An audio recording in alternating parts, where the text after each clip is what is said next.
बिस्मिल्लाहिर्रहमानिर्रहीम। अस्सलाम वालेकुम नाज़रीन, मैं हूं डॉक्टर मोहम्मद सलीम और आप देख रहे हैं मेरा यूट्यूब चैनल।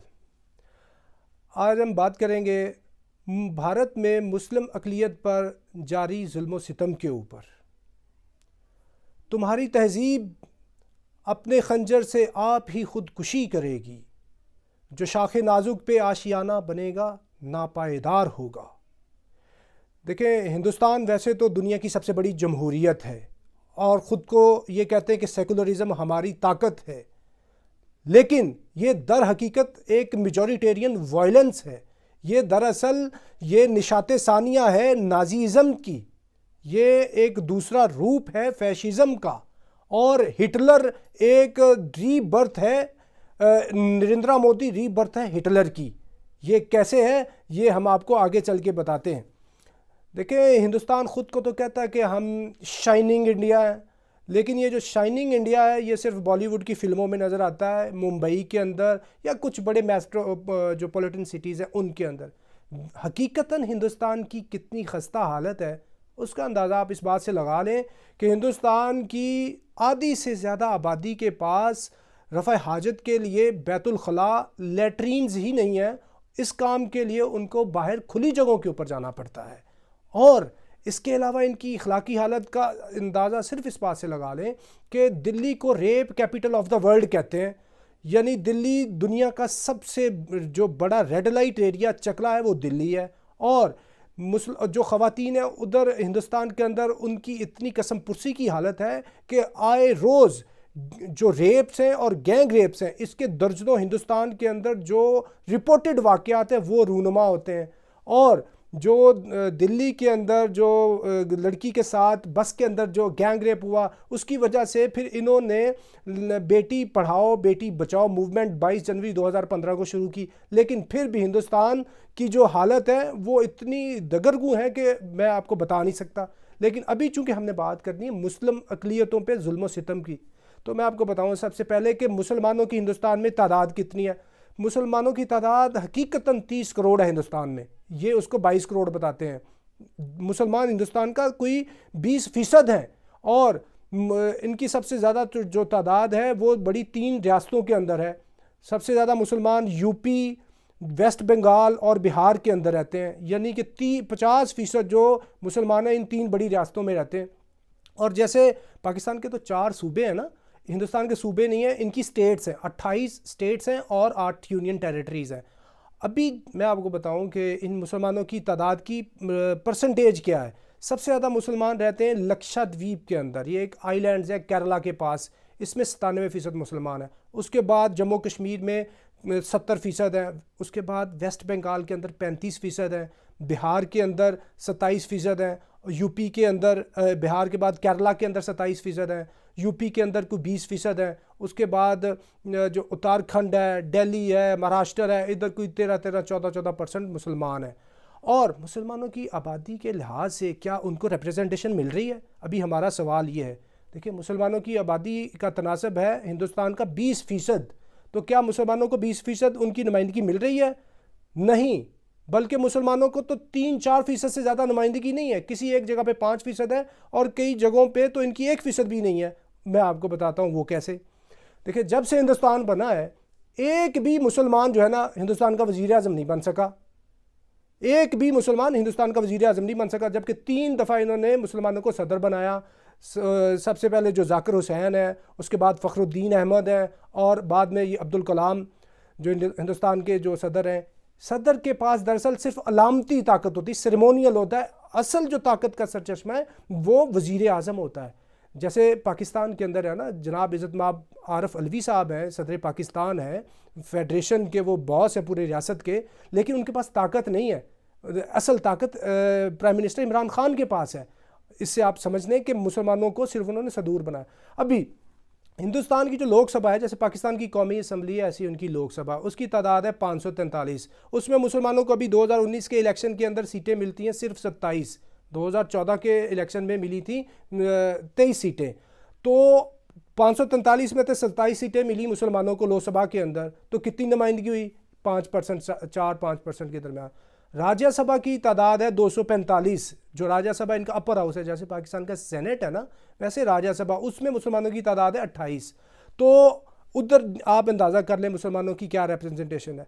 और इंडिया की जो मिनिस्ट्रीज़ है ना, फेडरल मिनिस्ट्रीज़, आज भी मुसलमानों की तादाद 3% नहीं है इंडिया की फेडरल मिनिस्ट्रीज़ के अंदर। अभी मुख्तलिफ जो इंडिया की ऐसे पावर जो वो सेंटर्स हैं ना, उसमें मुसलमानों की क्या नुमाइंदगी। सबसे पहले आपको मैं बताऊं कि इंडियन आर्मी के अंदर मुसलमानों की तादाद सिर्फ 29,000 है, यानी सिर्फ 3% मुसलमान इंडियन आर्मी के अंदर हैं। और उस 3% में से भी 1% भी मुसलमान इंडियन आर्मी का अंदर ऑफिसर्स नहीं है। जो 3% तादाद है ना, वो अदर रैंक्स हैं, JCOs हैं, अदर रैंक्स हैं। और एक भी इंडियन आर्मी की जो रेजिमेंट है ना, वो मुसलमानों के नाम के ऊपर नहीं है, मुस्लिम रेजिमेंट एक भी नहीं है। जबकि सिखों के नाम के ऊपर सिख रेजिमेंट्स हैं, दूसरा वो जो नेपाली गोरखों के नाम के ऊपर गोरखा रेजिमेंट्स हैं, मुसलमानों के नाम के ऊपर कोई भी रेजिमेंट नहीं है। और जब से इंडियन आर्मी मार्ज वजूद में आई है, तब से लेकर अभी तक सिर्फ 8 मुसलमान मेजर जनरल बने हैं, 8। तब से लेकर अभी तक एक भी मुसलमान लेफ्टिनेंट जनरल नहीं बना, आर्मी चीफ बनना तो बहुत दूर की बात है। और जबकि दूसरी तरफ एक टाइम पे 600 मेजर जनरल होता है इंडियन आर्मी के अंदर। आज भी प्रेजेंटली साइमल्टेनियसली 600 मेजर जनरल है और 190 लेफ्टिनेंट जनरल है, और एक भी मुसलमान लेफ्टिनेंट जनरल को नहीं पहुंच सका। और ये बात जब की जाती है ना मुसलमानों के कि इतनी कम नुमाइंदगी है, वो कहते हैं अगर कोई इस मौजू के ऊपर बात भी करेगा ना आर्मी के अंदर या वैसे, तो उसके ऊपर गद्दारी का मुकदमा दर्ज होगा। ये बात इंडिया का वजीर दफा George Fernandes floor of the house पे बात कर चुका है। और ये कोट करते हैं मेजर जनरल अनीस अहमद को, जिसने 1950s के अंदर माइग्रेट की थी हिंदुस्तान से पाकिस्तान आर्मी के अंदर, जो कि बिल्कुल गैर सियासी बात थी। उसको ये कोट करके हार्डलाइनर्स ये कहते हैं कि मुसलमानों की जो वफादारी है ना वो मशकूक है, जबकि वो एक बिल्कुल गलत बात। अभी मैं बात करता हूँ कि इंडिया के जो ब्यूरोक्रेसी है उधर मुसलमानों की कितनी तादाद है। उधर भी 2.5 से 3% मुसलमान है। जो इंडियन सिविल सर्विस है उसका एग्ज़ाम ही मुसलमान 2-2.5% क्लियर कर पाते हैं। और आज भी जो इंडिया की टॉप ब्यूरोक्रेसी है, जो वफाकी ब्यूरोक्रेसी है, उसके अंदर भी 1% से ज़्यादा मुसलमान नहीं है। जहाँ तक ताल्लुक़ है हिंदुस्तान के बिज़नेस का, तो बिज़नेस के अंदर भी मुसलमानों का यही 2-3% हिस्सा है। मुसलमानों को वाइट कॉलर जॉब्स बहुत ही कम मिलती हैं, 2.5 से 3%। और इसकी एक आपको मैं बात बताऊं कि जो फोर्ब्स सबसे बड़ा जो मैगज़ीन है जो रिचेस्ट लोगों की वो तादाद को ज़ाहिर करता है, उसने 2020 की हिंदुस्तान की रिपोर्ट शाया की कि 100 अमीर तरीन हिंदुस्तानियों में से सिर्फ 3 मुसलमानों के नाम हैं। आज़म प्रेम जी, यूसुफ अली और यूसुफ हमीद, ये 3 मुसलमान आते हैं। जबकि दूसरी तरफ मुसलमानों को ज़्यादा नॉमिनल जॉब्स करना पड़ती हैं। और इसके अलावा रहेगी इंडिया की जुडिशरी के अंदर जो सुप्रीम कोर्ट ऑफ इंडिया है उसकी तादाद है अभी 34 जज, उसमें सिर्फ एक मुसलमान जज है, जस्टिस अब्दुल नज़ीर। जब हिंदुस्तान बना था 1950 में 8 जजों में से एक मुसलमान जज होता था। फिर बाद में तादाद हिंदुस्तान की सुप्रीम कोर्ट की बढ़ती गई, 8 से 11 हुए, 11 से 14 हुए, 14 से 18 हुए, 18 से 26 हुए, 26 से फिर 31 हुए, और आज 31 से 34 हैं। लेकिन मुसलमान एक जज ही है 34 में से। और कई दफ़ा तो 2-2 साल तक भी सुप्रीम कोर्ट के अंदर एक मुसलमान जज नहीं होता। और ये सुप्रीम कोर्ट ख़ुद इसको सेलेक्ट करती है मुसलमानों के जजों, यानी सुप्रीम कोर्ट के जजेस के लिए इनका अपना कोलेजियम है, जिसका सरबरा सुप्रीम कोर्ट का चीफ जस्टिस होता है और 4 सीनियर मोस्ट जजेस होते हैं। और इसकी जो टॉप जुडिशरी है उसके ऊपर सवालिया निशान तो बाबरी मस्जिद के ऊपर जो उन्होंने फैसला दिया है वो उसके ऊपर सवालिया निशान है। दूसरा, सुप्रीम कोर्ट ये कहती है इंडिया की कि जो लोअर कास्ट है ना, आप इनको बड़े ओहदों के ऊपर फायज ही ना करें। तो ये तो इनकी जुडिशरी की हालत है। और आगे चल के मैं आपको बात बताऊं कि ये सारी जो चीज़ें हैं ना, ये रोज़े रोशन की तरह आया है पूरे हिंदुस्तान के ऊपर। क्योंकि ये जो सच्चर रिपोर्ट बनाई थी ना, जो जस्टिस रंजिंदर सच्चर था, 2005 में सच्चर कमेटी बनाई थी कांग्रेस डॉक्टर मनमोहन सिंह की गवर्नमेंट ने, कि मुसलमानों की जो सोशो इकनॉमिक हालत है ना ये बयान की जाए। तो 2006 में ये रिपोर्ट आई थी, सच्चर रिपोर्ट। उसमें एक एक चीज़ खोल के बता दी गई कि मुसलमानों के ऊपर किधर किधर जुल्म हो रहा है। और आपको मैं बात बताऊँ कि ये सारी जो चीज़ें हैं ना मुसलमानों के ख़िलाफ़ ये क्यों कर रहे हैं, ये कर इसलिए रहे हैं कि इनको खौफ है बीजेपी वालों को कि ये दोबारा से मुसलमान जो है ना कहीं पावर में ना आ जाए। और ये मुसलमानों के साथ इनको पुरानी दुश्मनी है आरएसएस वालों को, कि ये 1000 साल गुलामी का मुसलमानों से बदला लेना चाह रहे हैं। और ये पहले भी इनकी मैंने बताया कि चंद्रगुप्त मौर्य के टाइम इनकी हुकूमत बनी और बाद में कांग्रेस मिनिस्ट्रीज बनती हैं 1937 से 39 तक। ये मैं पहले वीलॉग में डिटेल पे बात कर चुका हूँ कि ये तब भी इनको मौका दिया गया हुकूमत करने का, लेकिन फिर भी ये नाकाम रहे। उसके बाद इनको अभी मौका मिला है और ये फिर नाकाम हो रहे हैं। और हिंदुस्तान के अंदर, हिंदुस्तान के जो बड़े बड़े सिटीज़ हैं ना, कॉस्मोपॉलिटन सिटीज़, उसके अंदर मुसलमान, बड़े बड़े मुसलमान भी जगह नहीं, फ्लैट नहीं ले सकते। मुसलमानों के साथ इतना बायस है, इतना तासुब है। और हिंदुस्तान के अंदर मुसलमानों के लिए सरजमीन इतनी तंग कर दी गई है कि इनको घीटोज़ में रखा जा रहा है। घीटोज़ क्या है? घीटोज़ ये एक कॉन्सेंट्रेशन कैंप्स हैं। ये जैसे हिटलर ने यहूदियों को एक मखसूस जेलों में छोटी छोटी जगहों पे रखा हुआ था ना, कैद करके, मुख्तलिफ जैसे जानवरों को एक बाड़े में रखा जाता है, ऐसे ही अलहदा जगहों पे मुसलमानों को इन्होंने रखा हुआ है। वो उसको कंसंट्रेशन कैंप्स कहते हैं, उसको घीटोज़ कह लें, उसको इनक्लेव्स कह लें, सेग्रीगेटेड प्लेसेस कह लें, सिटाडेल्स, यानी कि वो मुसलमानों के लिए जेलें हैं, वो नो गो एरियाज़ हैं, उधर कोई बंदा जा नहीं सकता। और अगर कोई जाएगा तो सिर्फ़ और सिर्फ वो मुसलमान ही होगा, गैर मुस्लिम नहीं जाएगा। और मुसलमानों के ऊपर ये जो चीज़ें हैं ना, इसकी सबसे बड़ी मिसाल ये इन घीटोज़ की अहमदाबाद के अंदर, गुजरात के अंदर है। गुजरात हिंदुत्व की फैक्ट्री है, लेबॉर्ट्री है। और जो जोहापुरा जो जगह है वो सबसे बड़ा घीटोज़ है हिंदुस्तान का, और उधर 10 लाख मुसलमान हैं। और इसके अलावा मुंबई के अंदर भी है, बड़े बड़े कॉस्मोपॉलिटन सिटीज़ के अंदर है। और इसके साथ इन्होंने क्या किया है मुस्लिम दुश्मनी के अंदर, जो बड़ी बड़ी जगह हैं उनके नाम भी तब्दील कर दिए हैं। जैसे हिंदुस्तान का जो क्या कहते हैं कि जो रेलवे स्टेशन है सबसे बड़ा मुगल सराय, इसका नाम इन्होंने तब्दील किया है। कुछ 150 साल के बाद दीन दयाल जो है रेलवे स्टेशन, उसको उसके नाम पे रख दिया गया है। मुगल सराय रेलवे स्टेशन का नाम तब्दील किया है। और इसके अलावा इन्होंने तब्दील किया, इलाहाबाद का नाम भी तब्दील कर दिया है, और बॉम्बे को मुंबई कर दिया मुंबा देवी के नाम पे, चेन्नई का, मद्रास को चेन्नई कर दिया, और कितने बड़े शहरों के नाम और चीज़ों के नाम। और अपनी टेक्स्ट बुक्स के अंदर जो मुसलमान जो फातिहीन थे, रूलर्स थे, उनको डिफीटर्स के तौर पे शो करते हैं। यानी इतनी बड़ी मैसिव चेंज लेके आ रहे हैं। और सबसे ज़्यादा जो मुस्लिम अक़लियत से जुल्म हो रहा है ना, वो गौ रक्षा वाले कर रहे हैं कि ये मुसलमानों को पकड़ के जी मुसलमान जो है ना, ये गौ माता को वो ज़िबा करते हैं, चूँकि गाय हमारे लिए जो गाय है वो माता की जगह, ये उसको ज़िबा करते हैं, इसलिए ये कहीं भी मुसलमानों को पकड़ते हैं और वो उसको मारते हैं। जबकि मुनाफिकत ये है कि हिंदुस्तान बीफ एक्सपोर्ट करने वाला दुनिया का दूसरा बड़ा मुल्क है ब्राज़ील के बाद। और जबकि ये जो बीजेपी वाले ये कहते हैं कि अगर मुसलमानों ने बीफ खाना ना, हिंदू मुसलमानों ने, हिंदुस्तान के मुसलमान हैं, तो वो पाकिस्तान चले जाएं। तो भाई तुम फिर ये इतना बड़ा बीफ क्यों एक्सपोर्ट कर रहे हो? और ये कहते हैं कि जो बीफ खाएगा हम उसको मारेंगे। और ये मुसलमानों को पकड़ के मारते हैं और उनकी लिंचिंग करते हैं। लिंचिंग क्या होती है? अभी लिंचिंग होती है किसी एक कमज़ोर बंदे को पकड़ के, कुछ 10, 20, 30, 50 बंदे पकड़ के उसको इतना मारें कि उसको मार ही दें। इसको कहते हैं लिंचिंग। और ये हिंदुस्तान अभी लिंचिस्तान बन चुका है, क्योंकि इस तरह के वाक़यात 2014 से लेकर अभी 2020 तक बेशुमार वाक़यात हो चुके हैं। और इंडिया के अंदर इनकी कोई कमी नहीं है, और वो ठीक कहते हैं, क्योंकि योगी आदित्यनाथ जो सीएम यूपी है, जो बहुत बड़ा हार्ड लाइनर है, वो कहता है अगर एक हिंदू मारेंगे मुसलमान, उसके बदले में हम 100 मुसलमान मारेंगे।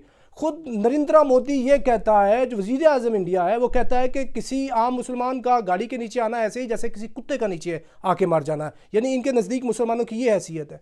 ये मुसलमानों को मलीछाज कहते हैं, नापाक कहते हैं। और ये कहते हैं कि हिंदुस्तान की धरती को मुसलमानों के वजूद ने नापाक कर दिया है। और हिंदुस्तान तभी पाक हो सकता है कि जब हम हिंदुस्तान से मुसलमानों को निकाल बाहर करेंगे। ये बात करते हिंदुत्व की कि ये सिर्फ हिंदुओं की जगह है, जबकि ये क्या चीज़ है? ये बिल्कुल ही ना इस तरह का हिंदुस्तान था, ना ही ऐसे हिंदुस्तान चल सकता है। हिंदुस्तान देखें, ये इसकी सबसे बड़ी ताकत थी सेकुलरिज्म।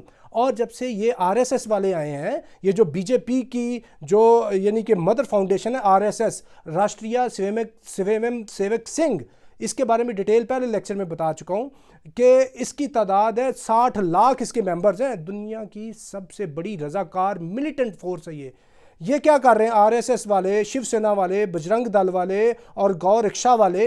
ये कर ये रहे हैं कि ये पूरे हिंदुस्तान के अंदर इन्होंने जुल्म किया हुआ है बापा।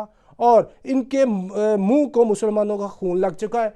मैं तो ये कहता हूँ हिंदुस्तान की जो जमहूरियत है, ये दुनिया की सबसे बड़ी जमहूरियत है, और ये जमहूरियत का जो टाइटैनिक है हिंदुस्तान का, इसका कैप्टन है नरेंद्र मोदी और इसका क्रू मेंबर है आरएसएस वाले। अगर ये कैप्टन और ये क्रू मेंबर रहे तो ये इस जो हिंदुस्तान की टाइटैनिक है इसको ये बहरे हिंद में जाके इसको गर्क कर देंगे। तो इसको बचत के लिए, बचाने के लिए, जमहूरियत के टाइटैनिक को बचाने के लिए ज़रूरी ये है कि हिंदुस्तान के जो सेन लोग हैं, उनके जो वज़ादार लोग हैं, इस कैप्टन से भी जान छुड़ाएं और इसके क्रू से भी जान छुड़ाएं और हिंदुस्तान को आगे बढ़ने दें। दोबारा से वही शाइनिंग इंडिया हो, वही खेलता, वही आगे फलता फूलता बढ़ता हुआ हिंदुस्तान हो कि जो डॉक्टर मनमोहन सिंह के टाइम पे था और जो पहले भी हिंदुस्तान के अंदर मुसलमान और सारी अक़लियतें रह रही थी।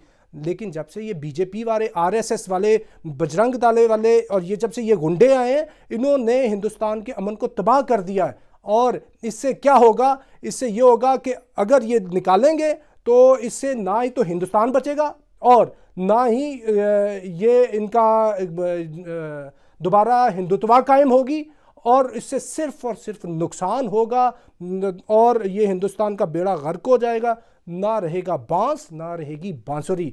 तो इसलिए जो सेन वाइसेस हैं इंडिया की, जस्टिस मर्कंडे काटचू और इस तरह के जो लोग हैं, वो आगे आए और पीसफुल को एग्जिस्टेंस की पॉलिसी को अपनाएं। पाकिस्तान तो कहता है, हम तो कहते हैं जियो और जीने दो। और मैं आखिरी बात ये कर दूं कि हम क्यों बात कर रहे हैं कि जी हम क्यों इंडियन मुसलमानों के ऊपर बात करें। अगर हम ना बात करें ना तो मुसलमानों के फेथ का सवाल पैदा हो जाता है, क्योंकि हदीस है सही मुस्लिम की, उसके अंदर हदीस नंबर 49 है, हज़रत अबू सईद खुदरी रज़ी अल्लाह अन्हु की हदीस है कि रसूलुल्लाह सल्लल्लाहु अलैहि वसल्लम ने फरमाया कि अगर तुम बुराई को देखो तो सबसे पहले उसको हाथ से रोको, अगर हाथ से ना रोक सको तो ज़ुबान से रोको, अगर ज़ुबान से भी ना रोक सको तो फिर उसको दिल में बुरा जानो। तो ये जो मुसलमानों के साथ बुराई हो रही, जुल्म हो रहा है, सितम हो रहा है, लिंचिंग कर रहे हैं मुसलमानों की, इनको घीटोज़ में रख रहे हैं, इतना यानी कि इनका सरेआम कत्ल गारत गरी कर रहे हैं, 370 लगा दिया, 35A लगा दिया, कश्मीर को सबसे बड़ी जेल बना दिया। और अगर ये सब कुछ हो रहा है, इसके ऊपर पाकिस्तान बात भी ना करे, मुसलमान बात भी ना करें, तो फिर इनकी ईमानियत, इनकी इस्लामियत, इनकी मजहबियत, इनकी पाकिस्तानियत, इसके ऊपर सवाल पैदा होता है। सो लिहाजा अभी चाहिए ये कि हिंदुस्तान को दोबारा कि ये जियो और जीने दो की पॉलिसी के ऊपर अमल करें। इसी में सबका फ़ायदा है बर सगीर का, और क्योंकि बर सगीर एक न्यूक्लियराइज्ड एरिया है, बर सगीर का फ़ायदा है, पूरी दुनिया का फ़ायदा है। Thank you very much.